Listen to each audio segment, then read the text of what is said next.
J'ai fait l'école à la maison. OK? Bon. OK? Je le sais, il y en a qui se disent « Ah, c'est pour ça qu'il est weird, OK? » Je comprends.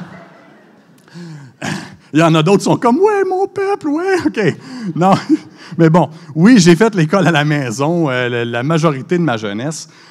Puis quand j'étais jeune, il y avait un des livres que j'ai eu à lire pendant que je faisais l'école à la maison. On peut le mettre à l'écran. C'est un livre, vous allez voir, là, ça a l'air bien quétaine, ce livre-là. « All Things Even Frisky ». C'est un livre chrétien qu'il fallait que je lise. Là, je devais avoir 7-8 ans. Puis en gros, c'est un livre chrétien. Ça parle d'un jeune garçon que sa mère est décédée. Puis là, il y a un chien. Le chien qui s'appelle Frisky. Et là, son chien, il l'aime. Écoutez, il l'aime, son chien, là, OK? Il l'aime plus que tout au monde. Puis là, son père doit partir pour aller travailler. Là, c'est sa tante qui s'en vient habiter chez lui pour s'occuper de lui. Puis là, sa tante n'aime pas les chiens. Puis là, lui, « Ah non, je vais-tu devoir me débarrasser de mon chien? Ah non, qu'est-ce que je vais faire? » Puis là, qu'est-ce qu'il fait? Ben, il s'en va voir un monsieur de son quartier, un vieil homme sage. Puis là, lui partage un verset de la Bible. Puis là, le verset qu'il lui partage, c'est Romains 8, 28. « Car toute chose concourt au bien de ceux qui aiment Dieu. » Puis là, le petit garçon, il trouve un confort là-dedans. « Ah, toute chose concourt au bien. Hey, ça veut dire que je n'aurai pas besoin de me débarrasser de mon chien. » Hey, c'est cool, tout va s'arranger. Et comme de fait, ben, le chien finit par attraper une souris, puis la tante du petit garçon a fini par aimer le chien parce qu'il attrape les souris. Puis là, il y a une couple d'autres péripéties en cours de route, mais ça revient un peu tout au même. Là. Tout finit par s'arranger parce que le petit gars, il aime Dieu et tout finit par concourir au bien. Puis c'est de ce verset-là que je vais vous parler ce matin, Romains 8, 28. J'aimerais qu'on mette de côté nos présuppositions parce que c'est vraiment un verset qu'on connaît généralement assez bien si vous êtes dans l'Église depuis moindrement longtemps. Mais mettez peut-être de côté ce que vous pensez comprendre. Moi-même, c'est juste en étudiant pour ce message-là que j'ai réalisé que j'avais mal compris ce verset-là toute ma vie. Essayons de mettre ça de côté, puis on va regarder ce que la parole de Dieu a à dire, puis on va laisser la parole de Dieu parler par elle-même. Donc, si vous avez vos Bibles, vous pouvez regarder, sinon, on va le mettre à l'écran. Romains 8, 28. « Nous savons du reste que toute chose concourt au bien de ceux qui aiment Dieu, de ceux qui sont appelés selon son dessein. » Donc, c'est vraiment un beau verset, un genre de verset que, je ne sais pas, vous avez peut-être déjà vu sur des T-shirts, sur des tasses à café. Cette semaine même, j'étais curieux un peu, j'ai fait une recherche Google, les top 5 versets les plus populaires de la Bible. Puis dans toutes les listes qui me sont sorties, ce verset-là était toujours dans le top 5. Généralement, c'était Jean 3,16 en haut, là, mais lui, il était généralement 2, 3, 4. Il était là, dans le top 5 des versets les plus connus de la Bible. Donc, généralement, c'est un verset qu'on connaît assez bien. Donc, quand les choses vont mal, c'est un verset qu'on aime ça se remémorer. C'est un verset que, ah oui, toute chose concourt au bien. Les choses vont aller mieux pour moi. Peut-être que vous avez un ami qui passait par un moment difficile, puis vous lui avez partagé ce verset-là. Toute chose concourt au bien pour ceux qui aiment Dieu. Peut-être aussi que vous passiez par un moment difficile, puis c'est un ami qui vous l'a partagé, ce verset-là. Puis on vous a dit, ah, regarde, tu passes par un moment difficile, mais toute chose concourt au bien de ceux qui aiment Dieu. Puis là, je suis sûr que votre réponse, ça a été de dire « Merci, hein? Je ne serai plus découragé. » Non, c'est drôle, hein? J'imagine que vous avez eu le goût peut-être de lancer une chaise à cette personne-là, je ne sais pas. Peut-être que vous étiez encore plus fâché, je ne sais pas. Mais c'est vrai, de se faire répéter un verset de même, juste se faire pitcher un verset quand ça ne va pas bien, c'est drôle, des fois, ça ne nous aide pas. Ce verset-là peut même vous fâcher si vous passez par un moment difficile. Ça se peut que vous vous dites même que c'est un mensonge, ce verset-là. Il y a des fois où les choses finissent mal, des fois où les choses ne concourent même pas au bien. Juste pour vous donner un exemple, une dame que je connais, que son mari, ils étaient ensemble, ils ont eu 2 enfants, deux beaux garçons. Cette femme-là aimait le Seigneur et du jour au lendemain, son mari, qui supposément aimait le Seigneur aussi, l'a laissé. pour une femme plus jeune. Puis après ça, elle a attendu. Puis après ça, son mari a fini par revenir, puis il l'a relaissé encore. Les choses n'ont pas semblé concourir au bien pour cette femme-là. Si vous pensez, sinon, on pourrait donner l'exemple, là, il y a tellement d'exemples de jeunes hommes qui grandissent, qui n'ont pas dans un bon milieu, tombent dans la mauvaise gang à l'école avant même qu'ils soient capables de discerner c'est quoi la bonne gang, qui sont au mauvais endroit, au mauvais moment, puis bang, ils se font mettre en prison. Ils acceptent le Seigneur une fois en prison, puis là, après ça, ils aiment le Seigneur, puis là, ils sortent, là, ils essaient de se trouver une job, puis ils ne sont pas capables parce qu'ils ont un dossier criminel. Puis là, tout ce qu'ils sont capables de faire, c'est retourner dans la vente de drogue. C'est pas facile pour certaines personnes, même si on aime Dieu. Des fois, les circonstances ne sont pas faciles. Et je sais qu'il y a des gens ici dans la salle. Vous vous dites, c'est moi ça. Mes circonstances ne sont pas faciles. J'ai l'impression que ce verset-là, c'est un mensonge. Donc, est-ce que la Bible ment ici? Est-ce que la Bible est en train de mentir? Est-ce que les choses concourent réellement toujours au bien pour ceux qui aiment Dieu? On pourrait se dire que ce verset-là, au premier abord, c'est pas vrai. Mais je crois que c'est la raison pour laquelle on pense que ce verset-là n'est pas vrai. C'est parce qu'on comprend mal le mot « bien » dans ce verset-là. On comprend mal le mot « bien ». Toute chose concourt au bien. On n'a pas la bonne définition du mot « bien ». En général, on croit que « bien » égale « confort ». En général, on croit que « bien » égale « confort ». Quand je parle de confort, je ne parle pas du lazy boy qui vous attend à la fin de la journée. Là, je ne parle pas d'avoir une maison confortable, un bon lit. Je parle vraiment de tout ce qui rend votre vie plus confortable, tout ce qui rend votre vie plus facile. Hein? Je parle que ce soit le confort de vos relations, le confort que vous procure votre richesse, votre argent. Ça, c'est toutes les choses qu'on peut voir comme étant le bien ultime. Si j'étais pour vous poser la question ce matin, ce serait quoi le plus grand bien qui pouvait vous arriver? C'est quoi le plus grand bien qui pourrait vous arriver en ce moment? Qu'est-ce qui vient de vous venir en tête? De l'argent peut-être? La santé? Certainement une bonne chose. Peut-être une plus grande maison? Peut-être un mari qui vous comprend et qui vous écoute? Peut-être une femme qui fait de vous sa priorité? Peut-être des enfants qui vous écoutent? Hein? Hein, oui? Des enfants qui vous écoutent? Peut-être des parents qui vous laissent tranquille des fois?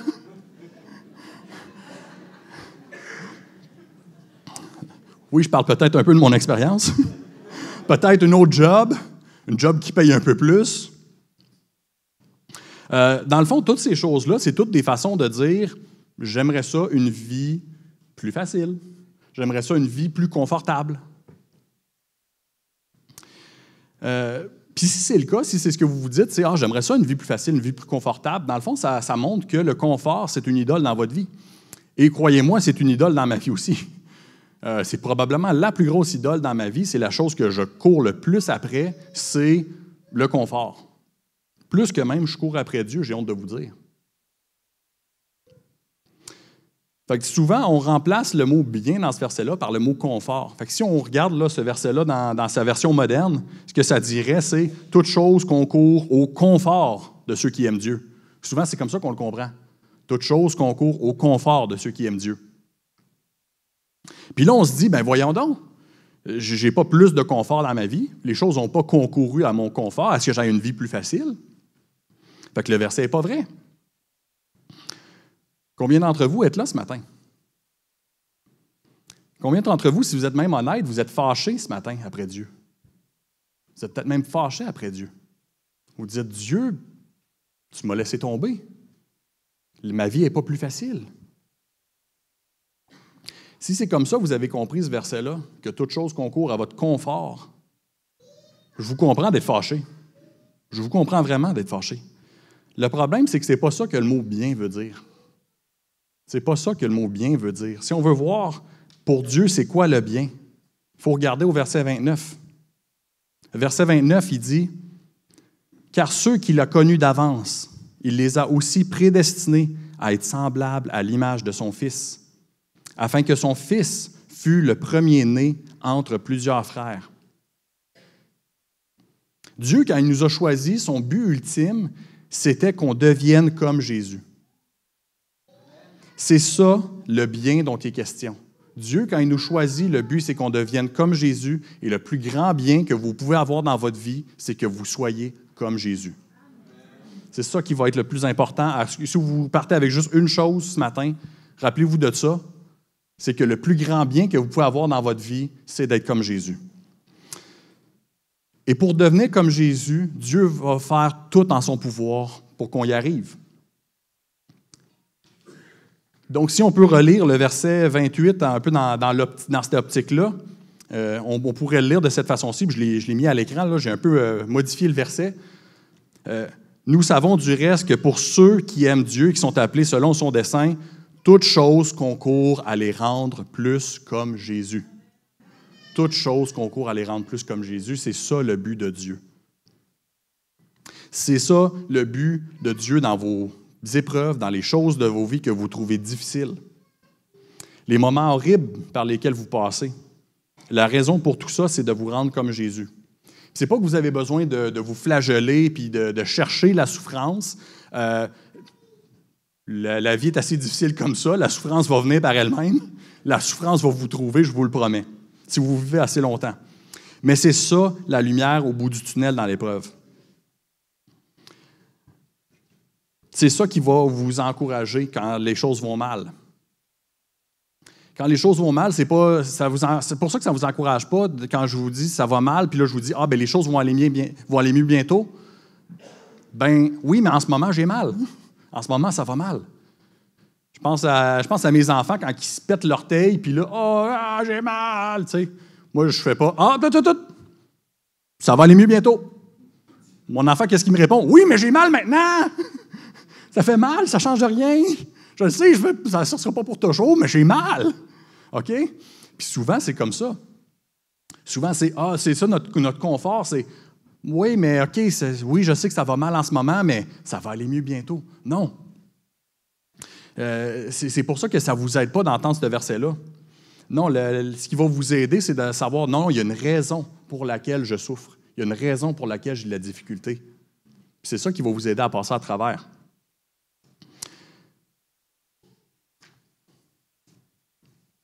Je pensais à ça cette semaine, je me disais, OK, fait que le vrai but du verset, c'est toute chose concourt à nous rendre plus comme Jésus, puis c'est pas juste que toutes les choses vont bien aller. Pourquoi est-ce que c'est mieux? Pourquoi est-ce que c'est mieux, ça? Puis la conclusion j'en suis venu à la conclusion que c'est mieux parce que ça nous donne une raison. Ça nous donne une raison à nos souffrances. Juste pour vous donner un exemple comme ça, moi j'aime ça nager. C'est pas juste parce que mon nom, c'est Poisson, là. J'aime ça nager. J'ai fait de la compétition, de la nage de compétition quand j'étais plus jeune. Puis j'ai recommencé à apprendre ça dans la dernière année. Puis même l'été passé, je me suis donné un objectif. J'ai décidé, je veux me mettre en forme, je veux perdre du poids. Puis ça a effectivement bien fonctionné, mais je me suis donné comme objectif, je veux faire un 5 km en eau libre à la fin de l'été. Fait que c'était vraiment quelque chose. Fait que, OK, fait que là, je recommence à me mettre en forme. Puis là, mais pour ça, j'ai souffert, là. J'étais à la piscine 2 ou 3 fois par semaine juste à faire des longueurs. Je faisais des longueurs, puis je comptais mes longueurs. J'ai fait 1,5 km cette semaine. J'ai fait 2. Je suis monté à 2,5, 3. Ça va bien. Toujours, mais ça a été long, ça a été du travail. Puis ça a été des souffrances. Même que aussi dans la semaine avant le 5 km, on est sorti manger, ma femme et nos enfants, puis on est sorti manger un resto que sur l'enseigne, dehors, ça disait qu'il y avait 30 sortes de poutines différentes, imaginez-vous. OK? Puis moi, il a fallu que je me commande une salade. J'ai souffert, là, les amis. J'ai souffert. OK? Maintenant, dans tout ça, si je n'avais pas d'objectif en tête, j'aurais probablement abandonné. Mais qu'est-ce qui m'a fait tenir bon dans toutes ces souffrances-là? Qu'est-ce qui m'a fait tenir bon? C'est que je me disais, non, j'ai un objectif. Mon objectif, c'est je veux être en santé, je veux être en forme, puis je veux avoir la fierté de finir mon 5 km. Puis je l'ai réussi, mon 5 km, OK? Hein? Je suis pas bon, OK? J'ai fini 71e sur 79, mais c'est pas grave, je l'ai fini. Je n'ai même pas fini dernier, OK? Je l'ai fini. Mais ce que je veux dire par là, c'est vraiment, si on garde les yeux sur notre objectif de notre souffrance, là, ça nous aide à passer à travers. Si je n'avais pas gardé les yeux sur le pourquoi de ma souffrance, j'aurais arrêté. Vous, dans vos souffrances, c'est la même chose. Si vous gardez l'œil sur la raison pour laquelle vous souffrez, ce qui est de devenir plus comme Jésus, vous allez être capable de passer à travers. Si on garde les yeux sur la raison de nos souffrances, on peut passer à travers. Mais si les souffrances sont juste quelque chose qui nous arrive, on est juste des victimes. On perd l'espoir.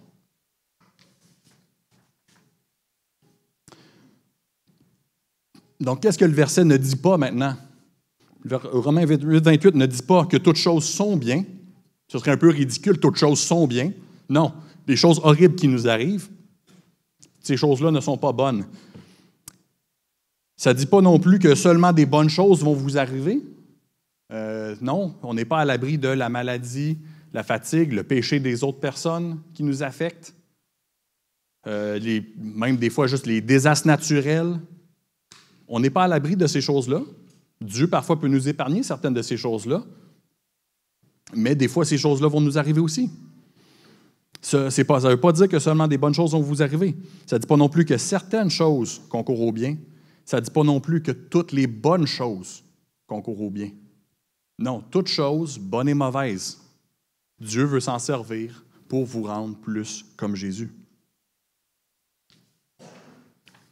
Pour revenir au verset, donc on a parlé de comment que toutes choses concourent au bien de ceux qui aiment Dieu. Maintenant, le reste du verset, j'ai parlé de comment que toutes choses concourent au bien. Maintenant, le reste du verset dit « pour ceux qui aiment Dieu ». Pour ceux qui aiment Dieu. Donc, ce n'est pas un verset qui est pour tout le monde, là. Allez pas donner ça à votre voisin qui ne connaît pas le Seigneur, qui passe par un moment difficile. Ce verset-là dit « toutes choses concourent au bien pour ceux qui aiment Dieu ».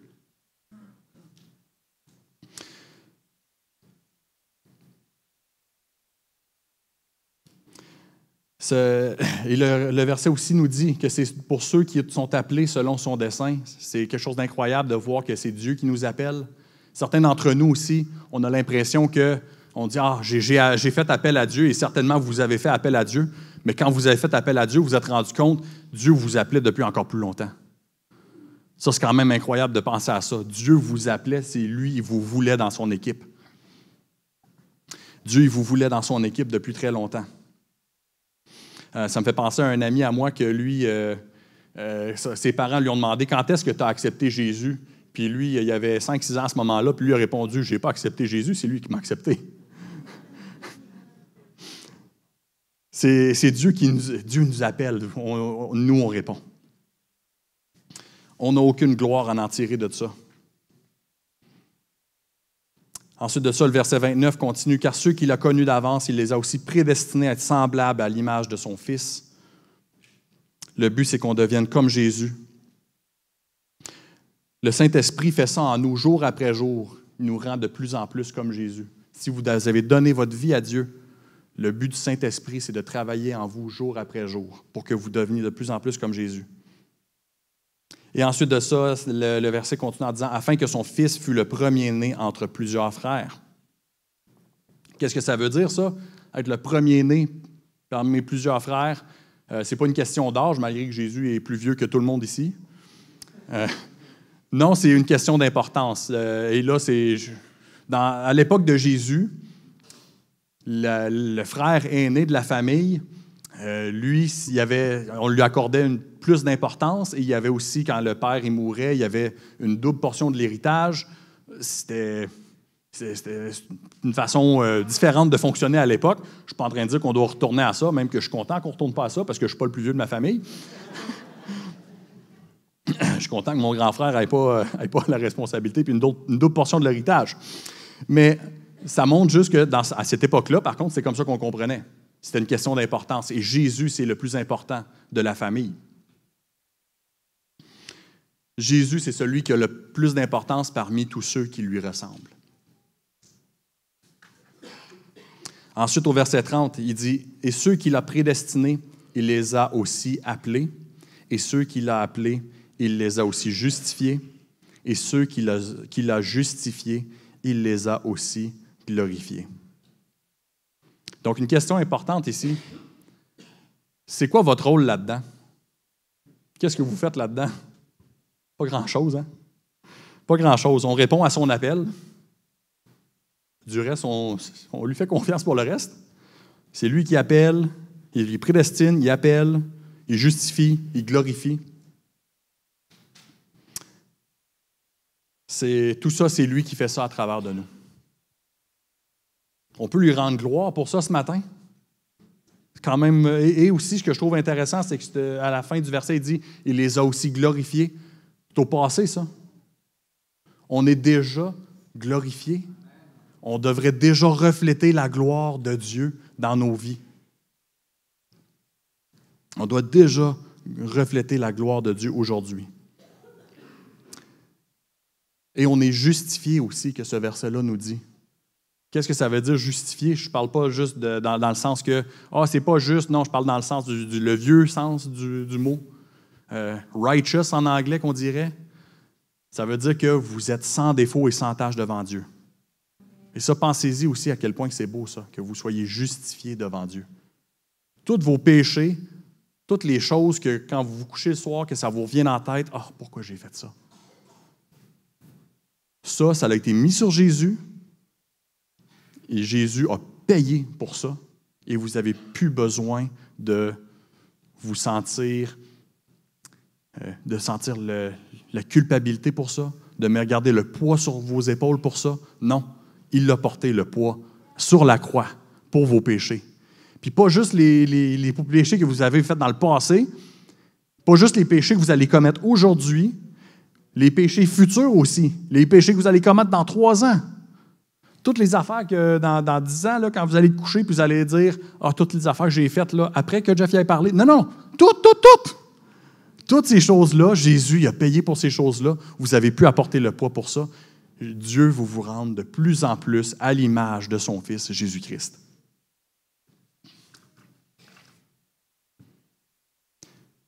Donc, en conclusion, je peux appeler les musiciens à s'avancer. Premièrement, j'aimerais vous dire, votre histoire n'est pas finie. Votre histoire n'est pas finie. Il y a encore du temps pour que les choses concourent au bien. Vous dites peut-être que c'est fini pour vous autres, ça ne pourrait pas aller plus mal, puis les choses ne peuvent pas aller mieux. C'est fini.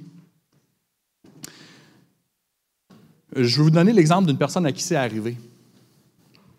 C'est un homme qui est parti de rien, qu'il a passé sa vie, par contre, à faire le bien, à prêcher l'amour, le respect, le pardon. Il a passé sa vie à aider les gens. Puis, à cause de tout le bien qu'il faisait, tout le beau message qu'il prêchait, il y a des gens aussi qui ont commencé à le suivre. Il y a des gens qui ont commencé à être ses disciples, qu'on peut dire. Il a commencé à former ces gens-là, mais à cause de son influence aussi, il y a eu des gens qui étaient jaloux de lui, qui ne l'aimaient pas. On s'est servi du système légal contre lui et on l'a torturé et il est mort d'une manière publique et humiliante. On pourrait dire que pour cette personne-là, ça n'aurait pas pu aller plus mal. Puis il est mort, là. Son histoire, s'il y a bien quelqu'un que son histoire devait être finie, c'est lui, là. Ça ne pouvait pas aller plus mal. C'est game over, là. Mais vous savez de qui je parle, puis vous l'avez à l'écran. L'exemple ultime où les choses ont concouru au bien, c'est Jésus. Jésus, quand il est mort, ce n'était pas la fin. C'était juste le début. Et s'il y a bien quelqu'un qui a eu une victoire ultime, c'est Jésus. Même à travers la défaite, ce qui aurait pu être l'échec total, la mort humiliante, non, Dieu s'est servi de ça pour avoir la plus grande victoire, pour que nous, on puisse être pardonnés pour nos péchés. S'il y a bien une situation que tout ne pouvait pas aller plus mal, c'est Jésus. Mais non, en réalité, les choses ne pouvaient pas aller mieux. C'est grâce à ça qu'on est réconcilié avec Dieu. L'exemple ultime où les choses ont concouru au bien, c'est Jésus. Puis si ce matin, vous réalisez que vous n'avez jamais cru en Jésus pour le pardon de vos péchés, vous aimeriez le faire ce matin, je vous invite, vous pouvez venir me parler, ou sinon, il y a l'équipe de prière qui est toujours en arrière. Luc, Jacinthe qui sont toujours là. Je vois Sylvain en arrière. D'habitude, il y a Jean-François aussi qui est là. Des gens vraiment précieux qui sont toujours à l'arrière, qui sont toujours là pour prier avec vous. Je vous encourage à aller voir ces gens-là pour leur parler. Hey, moi, j'ai de la misère avec mes circonstances, puis je vois que j'ai aucune utilité là-dedans. Je veux que Dieu se serve de ça pour me rendre plus comme Jésus. J'aimerais donner ma vie à Jésus. Je vous encourage à aller parler à ces gens-là qui sont en arrière ce matin. Vous pouvez venir me parler à moi aussi, vous avez le droit. Je ne mords pas, je vous promets. Si vous avez mis votre confiance en Jésus, sachez que le but, c'est que vous soyez plus comme Jésus. Le processus de devenir comme Jésus va s'enclencher. Et pour être comme Jésus aussi, il faut souffrir comme Jésus. Pensez à un athlète de haut niveau. Pensez aux bodybuilders, là, les gars qui ont des gros muscles, puis là, par-dessus ces gros muscles-là, ils ont des gros muscles. Là. OK? Ces gens-là, ils souffrent pour pouvoir ressembler à ça. Si vous voulez leur ressembler, il va falloir souffrir vous aussi. Aussi, si vous pensez à un artiste qui écrit des belles chansons d'amour, des chansons de cœur brisé, pensez à quelqu'un comme Taylor Swift. Là. Taylor Swift, il a fallu qu'elle souffre, qu'elle se fasse briser le cœur par bien des méchants garçons pour avoir l'inspiration, pour écrire des belles chansons qui nous feront sentir des choses. Si on veut être comme Jésus, on va souffrir comme Jésus aussi. Vous n'arriverez pas à être comme Jésus si vous ne souffrez pas aussi un peu comme Jésus.